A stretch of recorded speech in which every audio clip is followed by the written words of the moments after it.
రెహమాన్ గారు, మరో అంశం ఏంటంటే నిన్న ఐటీ సోదాలు జరిగాయి. అంటే ప్రముఖ నిర్మాత దిల్ రాజు ఇళ్లపై, ఆయన సోదరుల ఇళ్లపై, ఆయనకు సంబంధించినటువంటి బంధువుల ఇళ్లపై కూడా దాదాపు 8 బృందాలు అయితే మాత్రం ఐటీ సోదాలు నిర్వహించాయి. ఈ మధ్యకాలంలో సంక్రాంతికి రిలీజ్ అయినటువంటి 3 ప్రధాన సినిమాలపై అయితే మాత్రం భారీగా అంచనాలు ఉన్నట్లు, మరోపక్క కొన్ని వేల కోట్ల రూపాయలు కలెక్షన్లను తీసుకున్నట్లుగా వచ్చినటువంటి వార్తలపై అవ్వచ్చా, లేకపోతే ఏంటి ఐటీ సోదాలు యొక్క దిల్ రాజుపై, అంటే ఎఫ్టీసీ చైర్మన్గా ఉన్నారు ఆయన, తెలంగాణ ఎఫ్టీసీ చైర్మన్గా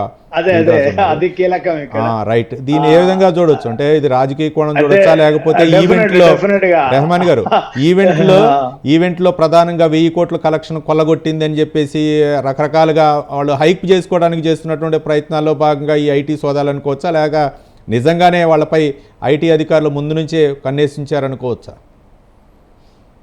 ఇక్కడ రవి గారు 2 విషయాలు ఉన్నాయి.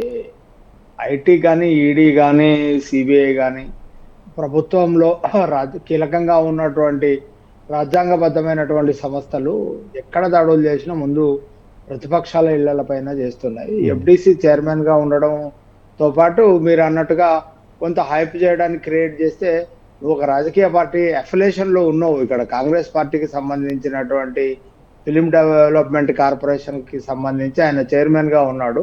అంటే ఆయనకు ఒక రాజకీయ స్టాంపింగ్ కూడా ఉంది. కాబట్టి డెఫినెట్గా అంటే ఇట్లాంటి ప్రకటనలు వచ్చినప్పుడు, అంటే ఒక మీరు ఇంతకుముందు అన్నట్టుగా సంక్రాంతి సందర్భంగా లేకపోతే ఈవెంట్ సందర్భంగా ఇప్పుడు ఇటీవల విడుదలైనటువంటి చిత్రాలు కొంత హిట్ కావడం, ఇవన్నీ కారణాల చేత ఆయన మీద ఐటీ రైడ్ జరిగినట్టుగా మనం భావించవచ్చు.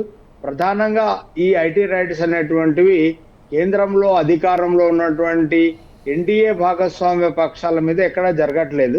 కేవలం దేశంలో ఎక్కడ దాడులు జరిగినా కొంత పొలిటికల్ స్టాంపింగ్ ఉన్నటువంటి, లేకపోతే ఒక రాజకీయ అనుబంధం ఉన్నటువంటి ప్రతిపక్షాలకు సంబంధించినటువంటి వాళ్ళపైన జరుగుతాయి. గతంలో మనం మన్మోహన్ సింగ్ ఉన్నప్పుడు కనుక చూస్తే వాళ్ళ భాగస్వామ్య పక్షాలైనటువంటి కనిమొళి ఇట్లాంటి వాళ్ళపైన కూడా కొన్ని రైడ్స్ జరిగాయి, కొన్ని కేసులు నమోదయ్యాయి.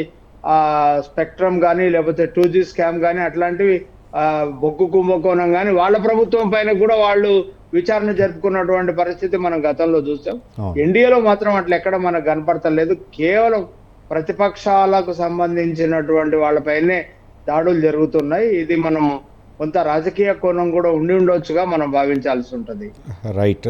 థ్యాంక్ యూ రెహమాన్ గారు, రాజకీయ విశ్లేషకులు. మీ యొక్క విశ్లేషణ అందించినందుకు ధన్యవాదాలు. ఇది వివిధ దినపత్రికల్లో ప్రచురితమైనటువంటి ప్రధాన అంశాలపై విశ్లేషణ. న్యూస్ కేఫ్, రేపు న్యూస్ కేఫ్లో మళ్ళీ కలుసుకుందాం. చూస్తూనే ఉండండి స్వతంత్రం.